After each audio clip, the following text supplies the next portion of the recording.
শিক্ষকের সাথে ঝামেলাই হয় হাব্বারা নিয়ে। আর তদ্রুপের পরে ঘটনা ঘটেছে আমাদের বেলগঞ্জের শিক্ষক আবু বকর সাহেব বিভাগের পরে 4র্থ বর্ষ। তো ও যখন হাব্বারা দিতে গেছে শনিবার, তারা বলতেছে হাব্বারা নিতে না এবং স্টুডেন্ট পরিষদ থেকে নিষেধ করতেছে। এবং স্থানীয় তো যখন ঘটনা শুনি এবং আমাদের সাথে তাদের সুসম্পর্ক, এখানে 36 জুলাই আন্দোলন হয়েছে, একটা বাসের গায়ে কেউ টোকা দেয় না, আমরা তাদের সাথে এরকম আমাদের সম্পর্ক না। কিন্তু তারা কি করলো, আমাদের কাছকে টোটালি বলেছে বিএম কলেজ বোঝেন মোটামুটি স্ল্যাংগুলোকে ইউজ করে বিএম কলেজের শিক্ষার্থী নতুনবাদ আসতে দেবে না, কোপাইবে, যে রেজায় পায়।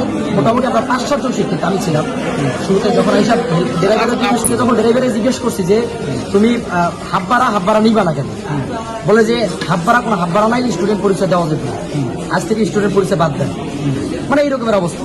এরপর তারা উল্টোভাবে পাল্টাভাবে আমাদের, আমি আবু বকর ফোর্থ ইয়ার প্রাণীবিদ্যা বিভাগ, যখন আমি সেক্রেটারির ফোন দিছি শ্রমিক ইউনিয়নের মোস্তফা ভাইকে ফোন দেওয়ার পরে তখন করছে কি, উনি মোস্তফা ভাই সাথে সাথে সভাপতিরে পাঠাইছে।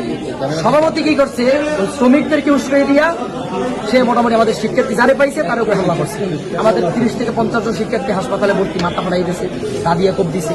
শিক্ষার্থীদের সাথে তো শ্রমিকদের মধ্যে সম্পর্ক হওয়ার কথা না। আমরা এখন চাই শ্রমিকরা জনবান্ধব হবে, শিক্ষার্থী বান্ধব হবে এবং ভদ্র হবে। এরপর তারা এখানে নতুনবাদে বাস চালাইবে। লোকাল গাড়িতে করে আপনার বিএম কলেজের স্টুডেন্টরা আসছিল, ওদের সাথে হাফ ভাড়া নিয়ে একটু তর্কাতর্কি হয়েছে। সেখান থেকে তর্কাতর্কি হওয়ার পরে তারপরে স্টুডেন্টরা চলে গেছে বিএম কলেজে চলে যাওয়ার পরে তারা সব ছাত্র একত্রিত হয়েছে আসার পরে ওই আপনার মেন রোড থেকে একবারে ইট মারতে টার্মিনালের মধ্যে ঢোকার পরে প্রত্যেকটা কাউন্টারের ভাঙচুর করছে। কম্পিউটার আমাদের মধ্যে 2 থেকে 3 লক্ষ টাকার উপরে, মানে আমার গোল্ডেন লাইনে 2 থেকে 3 লক্ষ টাকার ক্ষতি।